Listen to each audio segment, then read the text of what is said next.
तळघरातलं चांदीच्या पिंजऱ्यातलं ते. प्रकरण 3.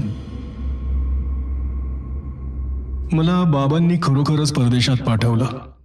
आपल्याकडे अभ्यासाची सवय इतकी रक्तातच भिनलेली असते की आपल्याकडचा अगदी काठावर पास होणारा विद्यार्थी सुद्धा तिकडचे कोर्स अगदी सहज पुरे करू शकतो. आणि मी तर तसा मुळीच नव्हतो. ती 5-7 वर्ष मी एका वेगळ्याच दुनियेत जगत होतो. आणि विशेष म्हणजे तिथेच माझी अरुंधतीशी गाठ पडली, ओळख झाली, ओळखीचं रूपांतर प्रेमात झालं. अरुचा भाऊ शिक्षणासाठी म्हणून अमेरिकेत आला होता, पण हुशार आणि कामसू लोकांना तिथे सर्वत्र संधी उपलब्ध असतात. तेव्हा त्यानं आधी नोकरी आणि स्वतःचा लहानसा व्यवसाय या वाटेनं तिथेच जम बसवला होता. भारतात तो परत जाण्याची शक्यता फारच कमी होती. त्याला भेटण्यासाठी म्हणूनच अरू अमेरिकेत आले होते. समाजात अगदी खालचा आणि अगदी वरचा अशा दोन्ही वर्गाला एक गोष्ट समान आहे.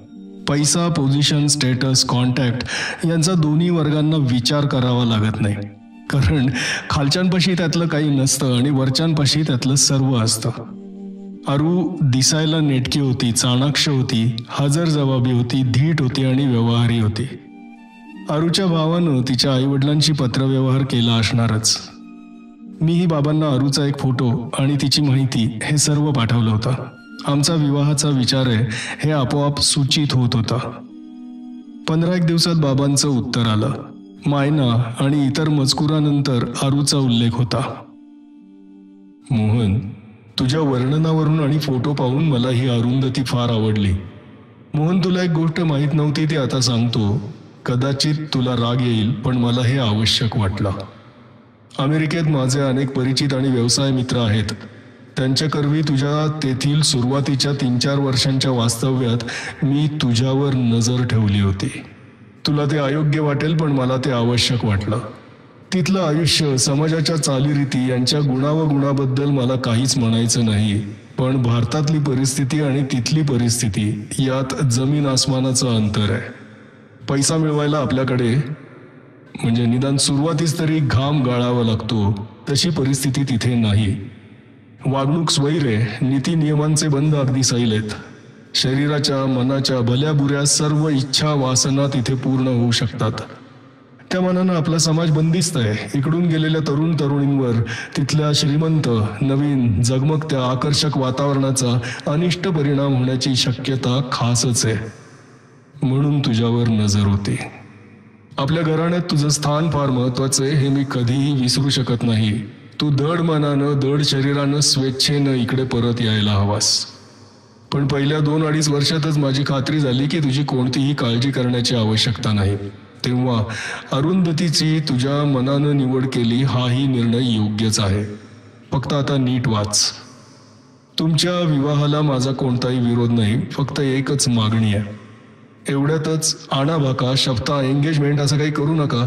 तुमच्या दोघात जो अलिखित करार असेल तो असू दे, तो अलिखितच राहू देत. मोहन, तू इथे ये आणि त्याला हा विवाह योग्य आहे का अयोग्य आहे आणि ती सुखी होणार नाही का ते विचार. तू त्याचा सल्ला मान किंवा मानू नकोस. माझी तुझ्यावर कोणतीही सक्ती नाही. फक्त ही एवढी एकच रिक्वेस्ट आहे, ती मान. माझ्यावर राग धरू नकोस. बाबांचं पत्र वाचताच आधी मला खूप संताप आला, पण त्याचा काय उपयोग होता. शेवटी ते त्यांनी गृहीत धरलंच होतं. तेव्हा ती धार आपोआपच बोथट झाली होती. पण आमच्या घराण्याची, विशेषतः माझ्या या गडबडीच्या, हसीमजीच्या, नव्या अनुभवांच्या गेल्या काही वर्षात मी त्या जुन्या वाड्यात घडलेलं सर्व काही विसरूनच गेलो होतो.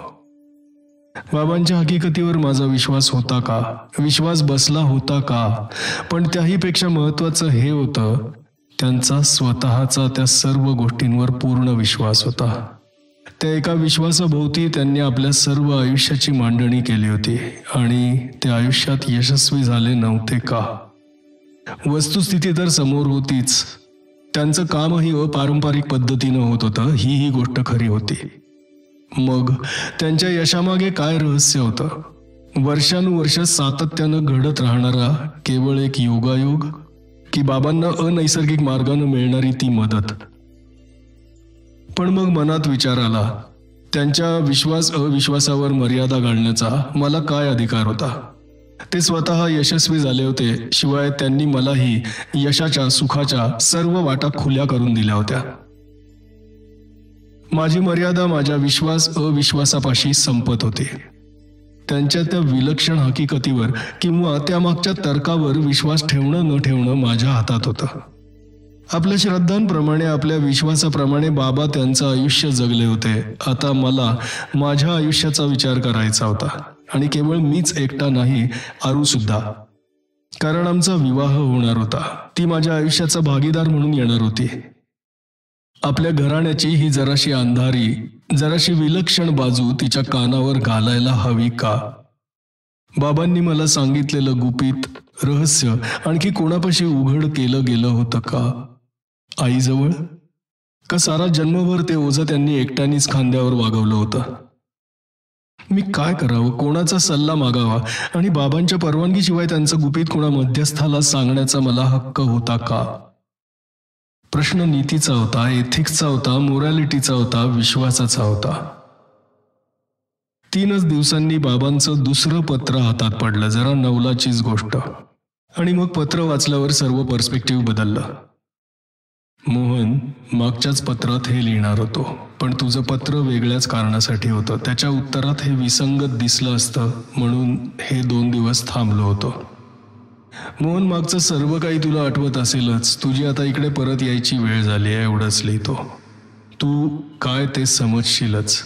तशी अगदी निकड नाही, पण तू परत यावंस हे बरं.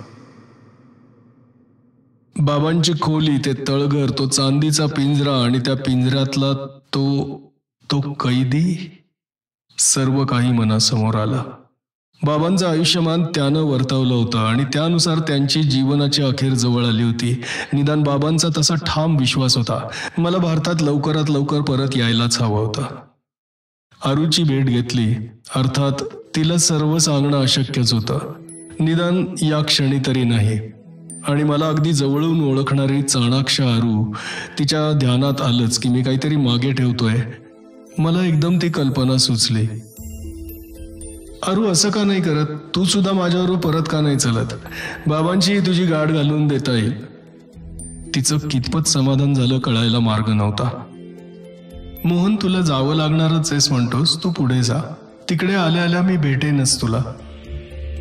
अशा जराशा असमाधानकारक अवस्थेतच आमची शेवटची भेट संपली. भारतात परत भेट झाल्यावर स्पष्टीकरण वगैरे देता येतील या क्षणी तरी माझे हात बांधलेले होते.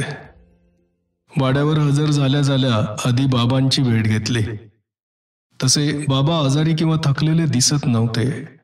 कदाचित माझी शंका काल्पनिकही असेल, पण त्या संध्याकाळीच माझा भ्रमनिरास झाला. मोहन, रात्री जेवायला आम्ही एकत्र आलो तेव्हा बाबा म्हणाले, मागे मी तुला जे काही सांगितलं ते तुला आठवत असेलच नाही का? मग आज 22 ऑक्टोबर नाही का? म्हणजे मला आता जेमतेम 1.5 महिनाच मिळणार आहे. म्हणजे? माझा आवाज खाली गेला होता. हो, 5 डिसेंबर, हार्ट अटॅक. बाबांचा आवाज निर्विकार होता. तुमचा खरोखरच याच्यावर विश्वास आहे? मी नवलानं विचारलं. हो, पण ते आता महत्वाचं नाही. आता तुला प्रत्यक्षच काही काही दाखवायचंय. 8 दिवसांनी अमावस्या आहे. काय करायचं आणि कसं करायचं ते तुला दाखवणार आहे. पुढच्या महिन्यापासूनच सर्व काही तुलाच करावं लागणार आहे. त्यांनी मला काही बोलण्याची संधीच दिली नाही. बाबाजी निर्वानिरव करत होते, त्यावरून मला दिसत होतं की 5 डिसेंबर हा आपल्या आयुष्याचा शेवटचा दिवस आहे या गोष्टीवर त्यांचा ठाम विश्वास होता. त्यांच्याशी यावर 1-2दा बोलण्याचा केलेला प्रयत्न पार अयशस्वी ठरला. आरू केव्हा परत येत आहे याची मी वारंवार चौकशी करत होतो. तिच्या भावाला ट्रंक केला, पण ती कुठेतरी सफरीवर गेली होती. पण नोव्हेंबरच्या शेवटच्या आठवड्यात ती परत आली. माझा विश्वास होता की नाही याला महत्त्व नव्हतं, पण 5 डिसेंबरच्या आधी तिची आणि बाबांची भेट व्हायलाच हवी असं माझ्या मनानं घेतलं होतं. आरू आमच्या घरी आली तेव्हा सकाळची वेळ होती. हवेत गारवा खूप होता, पण सकाळचं ऊन अत्यंत प्रसन्न होतं. बंगल्यामागच्या हिरवळीवरच बाबांनी भेटीची व्यवस्था केली होती. आरू येत आहे हे मी सांगताच बाबांनी एवढंच म्हटलं होतं, पत्रात लिहिलं होतं ते ध्यानात असू दे बरं का. आणि मग त्यांनी ओठावर बोट ठेवून तो विषय संपवला होता. आरू किती सुंदर दिसत होती. तिला पाहता क्षणी बाबांच्या चेहऱ्यावर जी एक खुशी आली तीच 1000 शब्दांहून जास्त बोलकी होती. आल्या आल्या आरू बाबांसमोर वाकली आणि तिनं त्यांच्या पायांना स्पर्श केला. सुखी हो बाळ. तिच्या मस्तकावर हात ठेवीत बाबांनी तिला आशीर्वाद दिला. भेटीत तसं खास बोलणं काही झालं नाही, पण भेट अत्यंत अनौपचारिक झाली. चहा आणि थोडासा नाश्ता झाल्यावर मी बाबांची परवानगी घेऊन आरूला घेऊन वाडा ब्लॉक प्रॉपर्टी दाखवायला गेलो. संपत्तीच्या खुणा तर सर्वत्रच होत्या, पण आरूला त्याची सवय होती. पण नवीन ब्लॉक आणि जुना पेशवाई थाटाचा वाडा ही अनैसर्गिक सोबत, अर्थात इतर अनेकांसारखीच, तिलाही चकित करून टाकत होती. आणि अर्थात त्याबद्दल माझ्याजवळ काहीही स्पष्टीकरण नव्हतं, म्हणजे सांगण्यासारखं. बाबांचा निरोप घेऊन आरू निघाली आणि तिला पोहोचवण्यासाठी मी गेटपर्यंत आलो. माझा हात हातात घेऊन माझ्याकडे टक लावून पाहत आरू म्हणाली, मोहन, अजूनही सांगणार नाहीस का? म्हणजे कसं? बाबांचं पत्र आलं त्या दिवसापासून तुझ्या वागण्यात काहीतरी बदल झालाय. माझ्या लक्षात आल्याखेरीज कसा राहील? तू आणि तुझे बाबा. माझे बाबा सुद्धा. त्यांचं काय? दोघंही काहीतरी लपवत आहात. हां. मी काहीतरी बोलण्यासाठी मोठा श्वास घेताच हात वर करून तिनं मला थोपवलं. मोहन, एक गोष्ट आरशासारखी स्पष्ट आहे. माझ्याबद्दल तुमच्या दोघांच्याही मनात प्रेम आहे, आपुलकी आहे, त्यात कोणताही संशय नाही. तुम्हा दोघांवर तसा कोणताही आरोप नाही, पण मी म्हणते त्यात तथ्य आहे का नाही? मला कळायचा अधिकार नसेल तर मग कोणाला आहे? अर्थात यावर मी काय बोलणार. आणि शेवटी ती म्हणत होती तेच खरं नव्हतं का? जी गोष्ट तिला आज ना उद्या सांगावी लागणारच होती ती आत्ताच सांगितली तर चांगलं नाही का? अरू, तू म्हणतेस ते खरं आहे. मी शेवटी म्हणालो, आज संध्याकाळी मी तुझ्याकडे येतो. आपण बाहेर कुठेतरी बसू, तेव्हा मी तुला सर्व काही सांगतो. तुझी कल्पना आहे तसलं काही नाही. मी तर म्हणेन की तुला कल्पनाही नाही असं काहीतरी तुला ऐकायला मिळणार आहे. तोपर्यंत थांब. तिला मी सर्व काही सांगणार होतो. तो तिचा हक्क होता आणि तिला सांगण्याचा निर्णय माझा एकट्याचा होता. काय परिणाम होतील ते भोगायला मी तयार होतो. तेव्हा मग ती संध्याकाळची भेट. तसा दिवस लवकरच अंधारून आलेला.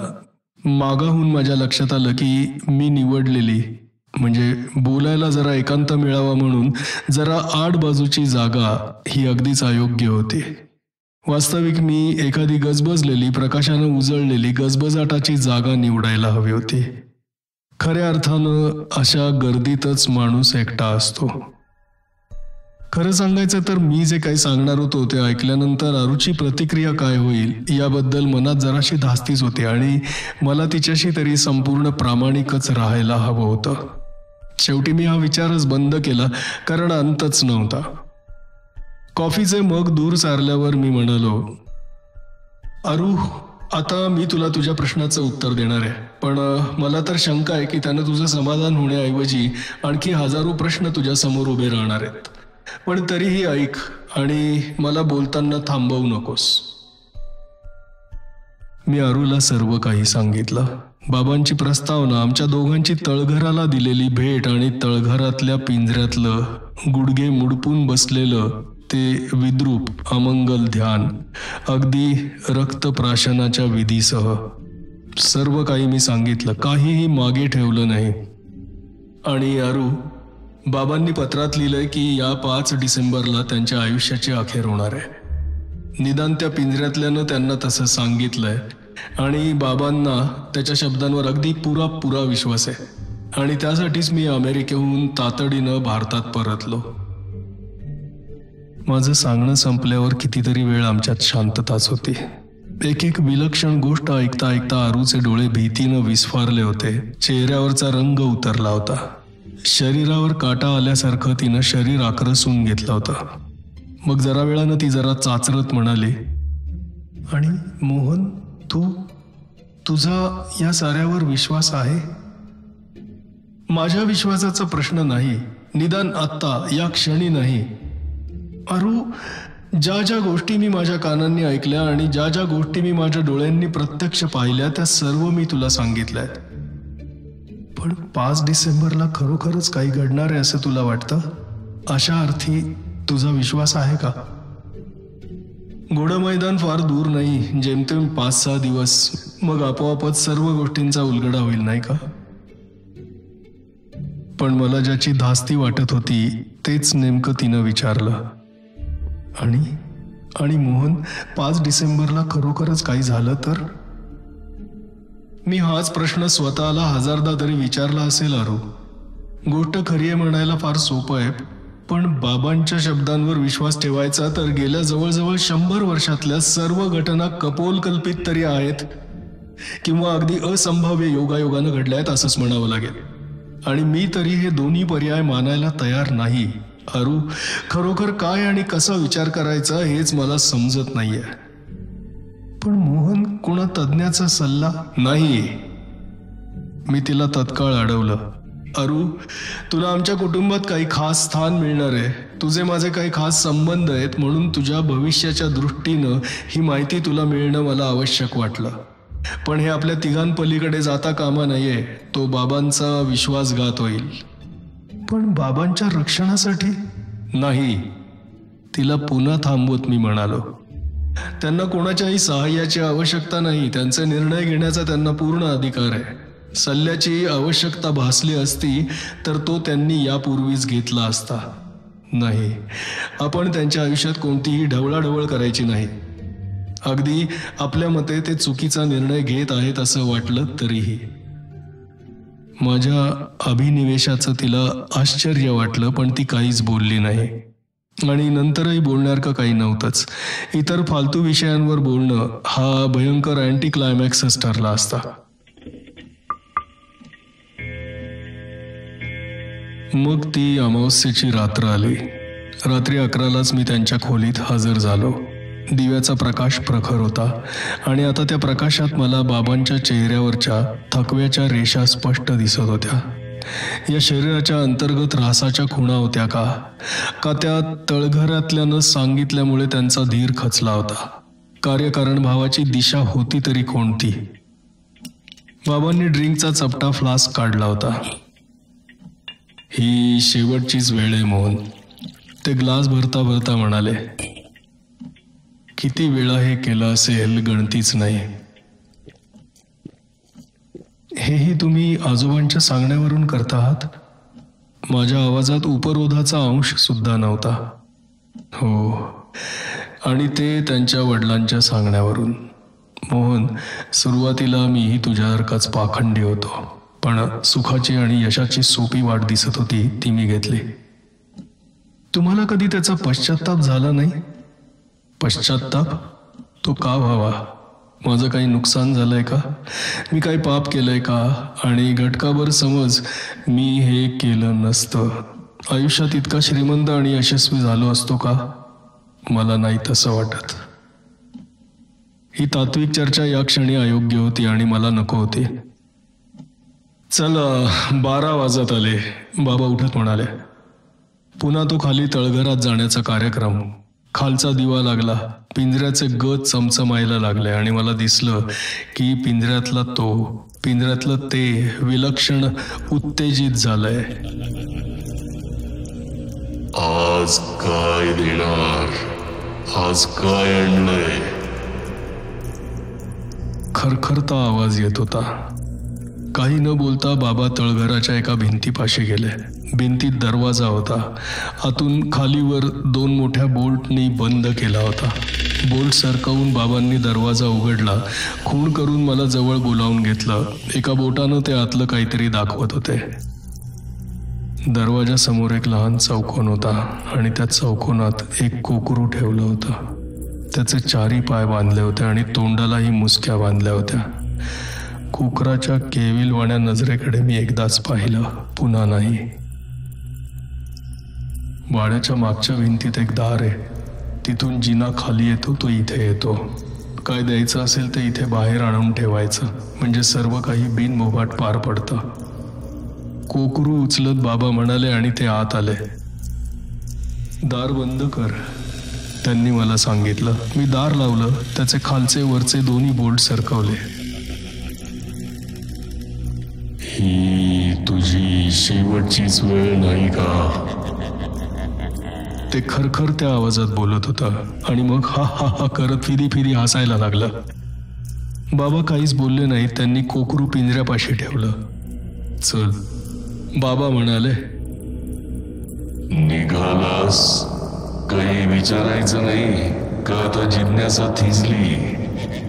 त्याचा आवाज औपरोधिक होता, मगरूर होता, दर्पोक्तीयुक्त होता. मागे वळूनही न पाहता बाबा बाहेर पडले आणि वर निघाले. बाबा, तुम्ही जर खरोखरच जाणार असला तर मग त्याला त्याचा काहीही खेद झालेला दिसत नाही. माझ्या आवाजात राग होता, तिरस्कार होता. ते मानवी नाही आणि आपल्यासारखं मर्त्यही नाही. त्याच्या हिशेबी आपण काही क्षण, काही मिनिट, तास, घटका राहणार, जाणार. त्याला त्यात विशेष वाटत नाही. ते माहिती देतं तरी कसं? आपण विचारायचं, शंका, अडचणी, जे काही हवं असेल ते. आणि त्याला सर्व काही माहीत असतं. हो, त्रिखंडाची आणि त्रिकालाची माहिती त्याच्यापाशी आहे. आणि मग माझ्याकडे सरळ न पाहता बाबा जरा खालच्या आवाजात म्हणाले, आणि मोहन, काही काही वेळा त्याच्या काही मागण्या असतात, त्या पुऱ्या कराव्या लागतात. काही कठीण असतात, काही अतिशय अप्रिय असतात, पण त्या पुऱ्या कराव्याच लागतात. असं मला वाटलंच होतं. म्हणजे असा काहीतरी कॅच आहे. तर फुकटात काही मिळत नाही, हेच खरं. तू म्हणतोस तसंही असेल. बाबांचा आवाज अगदी खाली गेला होता. बाबा, माझ्या मनात एकाएकी एक कुशंका आली होती. बाबा, आईच्या जाण्याचा... चूप! ते मोठ्यांदा ओरडले. एक शब्दही बोलू नकोस. त्यांचा चेहरा मातट झाला होता. कपाळावर घामाचे थेंब होते. टेबलावरचे हात कापत होते. त्यांची अवस्था इतकी विलक्षण झाली होती की मला तर भीती वाटायला लागली की 5 डिसेंबरच्या ऐवजी आताच त्यांना हार्ट अटॅक यायचा. पण मी हे काय ऐकत होतो? माझ्या माहितीप्रमाणे आईचं निधन अकाली अचानक झालं होतं. डॉक्टरांना काहीही निदान करता आलं नव्हतं. पण हे असलं. मला तिथे बसवेनाच. मी खोली बाहेर पडलो. तळघरातलं, चांदीच्या पिंजऱ्यातलं ते. प्रकरण 4. 5 डिसेंबरला रात्री 11 वाजता बाबांचा झोपेतच मृत्यू झाला. मृत्यूचं कारण जबरदस्त हार्ट अटॅक. तळघरातली आमची भेट हीच खऱ्या अर्थानं आमची शेवटची भेट होती. त्यांच्या आयुष्यातले नंतरचे काही दिवस हे कदाचित शेवटचे दिवस असतीलही, पण मला त्यांच्या सहवासात राहणं सर्वथा अशक्य झालं होतं. स्वार्थासाठी, सुखासाठी, कदाचित स्वतःच्या बचावासाठीही माणूस इतक्या अतिरेकापर्यंत जाऊ शकतो का? आणि त्या बदल्यात मिळवलेलं त्याचं दाम खरोखर तितकं असतं का? बाबांचा राग राग करताना मला ही कल्पना आली नाही की कदाचित त्यांच्यासमोर दुसरा पर्यायच नसेल, किंवा त्यांनी त्यातल्या त्यात कमी क्लेशाचा मार्ग निवडला असेल. पण आमच्यातल्या शेवटच्या भेटीतलं संभाषण अशा एका टोकाला जाऊन आलं होतं की मी इतर काही बोलणं हा अँटी क्लायमॅक्सच झाला असता. आम्ही पुन्हा एकांतात एकत्र आलो नाही, ही गोष्ट सत्य आहे. बाबांनी माझ्यासाठी मागे एक पत्र ठेवलं होतं. प्रिय मोहन, शेवटपर्यंत आपण मोकळेपणानं बोलू शकलो नाही याचा मला फार खेद होतो. पण आपल्या घराण्यात ज्या काही गोष्टी झाल्या आहेत त्या साध्या शब्दांनी स्पष्ट करण्यासारख्याच नाहीत. मोहन, तुझ्या प्रश्नानं मी तुझ्यावर संतापलो. तुझ्या मनात एक वाईट शंका आली होती. त्या शंकेचं मी निरसन करू शकलो असतो का? मोहन, गेली कितीतरी वर्ष हीच शंका माझं मन पोखरत आहे. मोहन, मी प्रत्यक्ष काहीही केलं नाही, पण निष्क्रियता हीच कधी कधी आपत्तीचं आमंत्रण होऊ शकते का? माझ्या हातून काही पाप झालं असलं तर त्याचं प्रायश्चित्त भोगायला मी आता जातच आहे. तुझ्याशी 4 शब्द बोलता आले असते तर या शेवटच्या काही दिवसात आपल्यात आलेला कटुपणा जरा कमी झाला असता अशी आशा होती. मोहन, तिथे तळघरात बळीसाठी ते प्राणी पाठवल्यावर काही दिवसातच माझ्या प्रतिस्पर्ध्यांची किंवा विरोधकांची किंवा शत्रूंची अपघातानं किंवा काही जुजबी आजारानंतर निधनं झालेली आहेत. 2 आणखी 2 म्हणजे 4 हा हिशोब मी केला नाही असं का तुला वाटतं? मी खूप विचार केला. हा अदलाबदलीचा काही प्रकार होता का? आपल्या मनातले विचार त्याला समजतात का? पण मोहन, ती वाट एकाच दिशेनं जाणारी आहे. त्या वाटेवर एक पाऊल टाकलं की मग माघारी वळणं नाही. सतत पुढे पुढेच आणि खाली खालीच जावं लागतं. अंती काय आहे हे देवासच माहीत. मागच्या पिढीतल्यांनी काय केलं हे मला माहीत नाही आणि तुलाही मी कोणताच सल्ला देणार नाही. सर्व काही तुझ्यासाठी खुलं केलंय. शेवटी निर्णय तुझे तूच घ्यायचेत, अगदी अरुंधतीबद्दल सुद्धा. मोहन, मला ती फार फार आवडली. मी आशा करतो की तुमच्या मिलनात काही अडचणी येणार नाहीत. आता निरोप घ्यायची वेळ आली आहे. आयुष्यात आणखी अनुभव आल्यानंतर कदाचित तुझ्या मनातला माझ्याबद्दलचा गैरसमज दूर होईल. निदान तशी आशा मनात ठेवून मी जात आहे. सुखी हो. तुझे बाबा. बाबांच्या निधनाची बातमी मी आरूला दुसऱ्या दिवशी पहाटे कळवली. ते फोनवरचं संभाषण जरा चमत्कारिकच होतं. हॅलो. ती फोनवर आली तेव्हा अर्धवट झोपेतच होते. आरू, मी मोहन. मोहन, आत्ता? हो आरू. बाबांचं काय? सांग ना. आरू, काल 5 डिसेंबर होते. 5 डिसेंबर? 5? मोहन. हो, रात्री 11 वाजता. Mohan, I am sorry. मी येतेच आहे. खरोखर 15 मिनिटात आरू वाड्यावर दाखल झाली. पण एव्हाना बाबांच्या मृत्यूची बातमी सर्वत्र पसरलीच होती. देशी आणि इंग्रजी भाषेतल्या वर्तमानपत्रातही ती बातमी अर्थात आली होती. बाबांचा मित्रपरिवार खूपच मोठा होता. अर्थात प्रत्येक जण माझं सांत्वन करण्यासाठी मला भेटत होता आणि अशा वेळी जगदाळेंची मला फार फार मदत झाली. बाबांचं निधन ही काही साधी गोष्ट नव्हती. त्याचा परिणाम अनेक ठिकाणी आणि अनेक पातळ्यांवर जाणवणार होता. वर्तमानपत्रातले इंटरव्ह्यू आणि संक्षिप्त चरित्र होतं. अनेक कंपन्यांच्या कंडोलन्स मीटिंग्स होत्या. शिवाय शोक प्रदर्शन करणारी पत्र शेकड्यांनी आली होती. या सर्व गडबडीत आरूशी बोलताना निवांत असा वेळच मिळाला नाही. या सुरुवातीच्या दिवसात चालत्या गाड्याला खीळ बसणार नाही एवढीच काळजी मी घेत होतो. माझ्यावर केवढी प्रचंड जबाबदारी येऊन पडली याची मला पूर्ण कल्पना होती. ती पेलण्याची कुवत माझ्यात होती का? आणि समजा मला बाहेरची मदत लागली तर ती मदत कोणाची घेणार होतो? त्या क्षेत्रातल्या एखाद्या तज्ज्ञाची का त्या तळघरातल्या त्याची? डावा उजवा काळा पांढरा इतके हे मार्ग परस्पर विरोधी होते. या पहिल्या काही दिवसात आरूच्या तशा भेटी झाल्या. मला दिसत होतं की तिच्या मनातून मला अनेक प्रश्न विचारायचेत आणि ते कोणते असणार याचाही मी अंदाज बांधू शकत होतो. पण खऱ्या अर्थानं निवांत असा वेळच मिळणं मुश्किल होतं. पहिले 8-10 दिवस मला लोकांनी एकटं ठेवलं होतं आणि मला विचारायला भरपूर सवड मिळाली होती.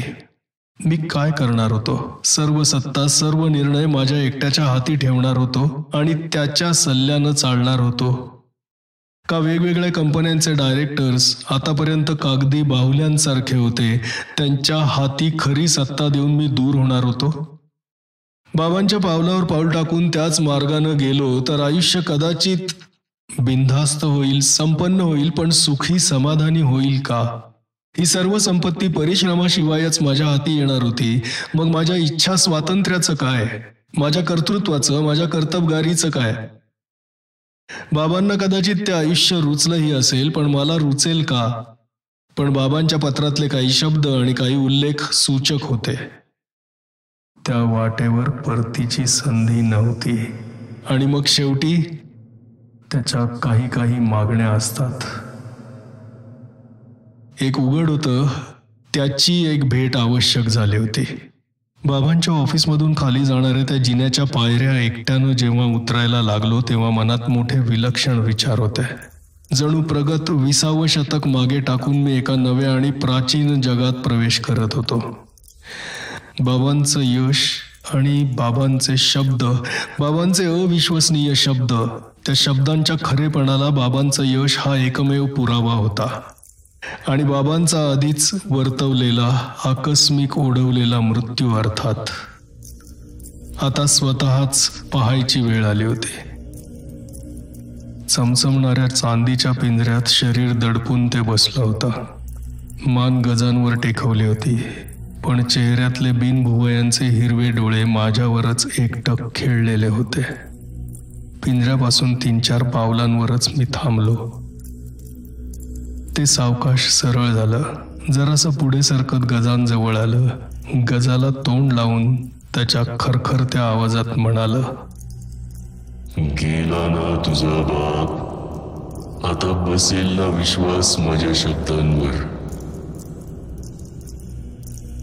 मानवाबद्दल त्याला किती तुच्छता वाटत होती. त्याचे शब्द संताप आणणारे होते, पण मी संयम सोडला नाही.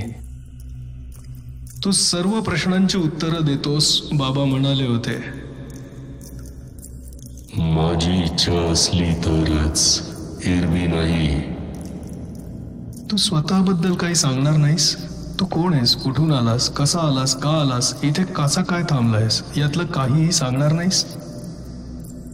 सांगेन, पण तुझ्यासाठी ते निव्वळ शब्द असतील. तुला त्यांचा अर्थच समजणार नाही. तू आमच्या घराण्याला सहाय्य का करतोस? ते सांगणार नाही. अशी ही प्रश्नांची जंत्री चालूच राहिली. तुला मनातले विचार समजतात का? तू तळघर सोडून इतरत्र जातोस का? दिसतं ते तुझं खरं रूप आहे का? 1 ना 1000 प्रश्न, पण सर्व प्रश्नांना त्याचं उत्तर एकच, ते सांगणार नाही. मग मध्येच ते एकदम म्हणालं, पुरे तुझे निरर्थक प्रश्न. आता माझा एक प्रश्न आहे. तू कशासाठी आलायस ते सांग. तुला काय मागायचं असेल ते माग, काय विचारायचं असेल ते विचार. समजा मी काहीच मागितलं नाही तर? काही क्षण थांबून ते म्हणालं, आत्ता नाही, पण केव्हा तरी तुला गरज पडेलच. आणि नाही पडली तर? जन्मभर नाही पडली तर? तुझी इच्छा. अमावस्येचा विधी करत राहा. तुला नाही तर तुझ्या मागून येणाऱ्यांना माझी गरज भासेल. आणि तेही केलं नाही तर? तळघरात काही क्षण शांतता राहिली. मग त्याचा खरखरता आवाज आला, अशी बंडखोरी करणारा तू काही पहिलाच नाहीस. पहा त्यांची काय गत होते ती. पिंजऱ्यातल्या जागी एक दाट रंगाच्या वस्त्राचा पडदा दिसायला लागला आणि त्या पडद्यावर मला चित्रांची एक मालिका दिसली. बंद अंधाऱ्या खोल्या, त्यांच्यातून कधी खिडकीला बांधलेले, कधी पलंगाला बांधलेले, ओरडणारे किंचाळणारे लोक, मानवता गमावून बसलेले, पिसं लागलेले, आपल्याच असंदर्भ पण असह्य वेदना विश्वात युगायुगासारखा क्षण क्षण जगणारे लोक. माझा त्याच्यावर विश्वास बसला नाही, निदान तेव्हा तरी बसला नाही. ती चित्र मायावी असण्याची शक्यता होती. पण मनात आणखी एक विचार आला. मी त्याच्याकडून काहीही घेतलेलं नाही. मी त्याच्या कोणत्याही ऋणात नाही. मला त्याची काहीही बांधिलकी नाही. त्याला केलेलं रक्तदान मी विसरलोच होतो. त्याची माझ्यावर सत्ता चालणार नाही का? मी माघारी जाण्यासाठी वळलो. त्याला माझ्या विचारांची शंका आली. मोहन, काय करायचं ते नीट विचार करून कर. त्याचे खरखरत्या आवाजातले शब्द, त्या शब्दात धमकी होती का? काही अस्वस्थता होती का? पण बाबा म्हणाले होते ती एक गोष्ट मात्र खरी होती. त्याला मानवी भावभावना चिकटवण्यात काहीही अर्थ नव्हता. माझा निर्णय कदाचित पूर्वीच कधीतरी घेतला गेला असेल, पण आता तो माझ्या मनासमोर स्पष्टपणे असा आला. मला त्याच्याशी कोणताही संबंध नको होता. सत्ता, संपत्ती, ऐश्वर्य, मान, मरातब, मोठेपणा नको होता असं कसं म्हणू? ते प्रत्येकालाच हवं असतं, पण मला ते दान म्हणून भीक मागून कोणाची तरी जन्मोजन्माची गुलामी, ताबेदारी पत्करून नको होतं. माझ्या स्वतःच्या मनगटाच्या हिमतीनं, ताकदीनं कमवायचं होतं. तेव्हा निर्णय तर झालाच होता, पण मी आरूला विसरू शकत नव्हतो. आमच्यात लग्नाचा एक अलिखित करार झाला होता आणि ती माझ्या आयुष्यात माझी भागीदार म्हणून येणार होती. सुख आणि दुःख बरोबरीनं भोगायला, सुख द्विगुणित करायला आणि दुःखाचा भार हलका करायला. या आमच्या घराण्यात चालत आलेल्या तथाकथित विलक्षण परंपरेची तिला कल्पना होती. मी जर ही गेल्या कित्येक पिढ्यातून चालत आलेली परंपरेची साखळी तोडली तर काय परिणाम होतील. मला तर त्याची काहीच कल्पना नव्हती. इथे साधे तर्काचे व्यवहाराचे नियम लागू पडत नव्हते. काहीही होण्याची शक्यता होती. त्यानं दाखवलेली चित्र मायावी खोटी असतील मी स्वतःशी म्हणालो होतो, पण त्याच्या खऱ्या स्वरूपाची, त्याच्या खऱ्या शक्तीची मला काहीतरी कल्पना होती का? जे करायचं मी मनात योजलं होतं त्याचे जे काही भलेबुरे परिणाम होतील ते भोगायला मी तयार होतो. किंबहुना त्यांची जबाबदारी आपोआप माझ्यावर येत होती. मग त्यात मला, माझ्या मनाला, माझ्या शरीराला, माझ्या शहाणपणाला धोका असण्याचा संभव होता. पण अरू माझी पत्नी होऊन माझ्या निकट वर्तुळात आली की आपोआपच तीही या कृष्ण भोवऱ्यात ओढली जाणार नाही का? आणि तिच्या आयुष्यात असं साशंकतेचं प्रश्नचिन्ह, अशी अनिश्चिततेची भिंत उभी करण्याचा मला अधिकार होता का? तिच्याशी चर्चा तर आवश्यकच होती.